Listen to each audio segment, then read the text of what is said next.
नमस्कार. स्वाभिमानी TV news चॅनलच्या बातमीपत्रात आपलं स्वागत.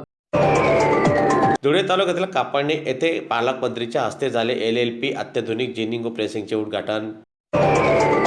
धुळे तालुक्यातील कापडणे येथे उभारण्यात आलेल्या आई जोगाई माता जिनिंग अँड प्रेसिंग LLP या अत्याधुनिक जिनिंग प्रेसिंगचे जिल्ह्याचे पालकमंत्री माननीय जयकुमार भाऊ रावल यांच्या हस्ते आज उद्घाटन करण्यात आले. कापूस उत्पादक शेतकऱ्यांसाठी उपयुक्त ठरणाऱ्या या उद्योगामुळे कापसाला योग्य दर, रोजगार निर्मिती तसेच स्थानिक अर्थव्यवस्थेला चालना मिळणार असल्याचे मनोगत व्यक्त करताना मान्यवरांनी सांगितले. दरम्यान आजच्या या उद्घाटनाप्रसंगी मंत्री जयकुमार भाऊ रावल, आमदार राम भदाने, अध्यक्ष बापू खलाने, प्राध्यापक अरविंद जाधव, रावसाहेब भदाने, देवाबापू पाटील, जिजाबराव पाटील, पंकज कदम यांच्यासह व्यापारी, शेतकरी व लोकप्रतिनिधीसह ग्रामस्थ मोठ्या संख्येने उपस्थित होते.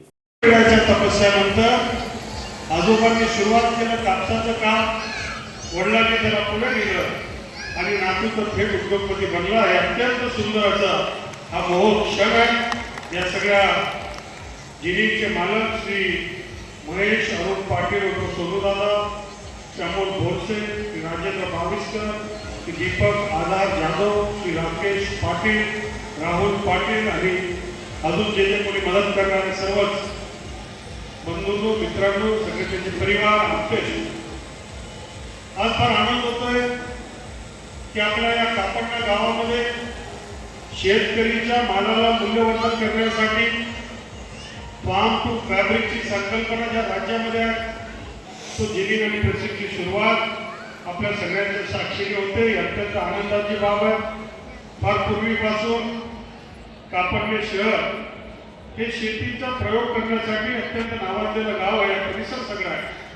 सोनवणचं बॅकवॉटर असलेला हा सर्व परिसर, पूर्वीच्या काळामध्ये जिरायत असलेला हा परिसर, हा काळाच्या ओघामध्ये कष्टकरी शेतकऱ्यांनी मेहनत केली आणि पाहता पाहता बागायतदार झाले.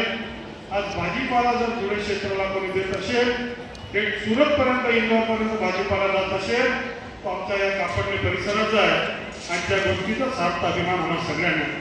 आपल्याला माहिती आहे की महाराष्ट्रामध्ये जवळपास 60% आपल्याकडे जिरायत जमीन आहे. पावसावर अवलंबून असणारी ही शेती आहे.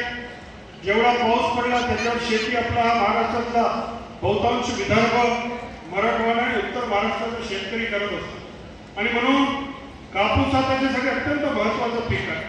कापूस हे केवळ नगदी पीक नाही, तर महाराष्ट्राच्या शेतकऱ्यांचा कणा आहे. एक प्रकारचं त्याला व्हाईट गोल्ड अशा पद्धतीने आपल्याकडे लक्ष्मी पूजन असते, तर त्याच्यामध्ये सोनंही ठेवतो आणि कापूसही ठेवतो आणि त्याचं पूजन आपण करत असतो.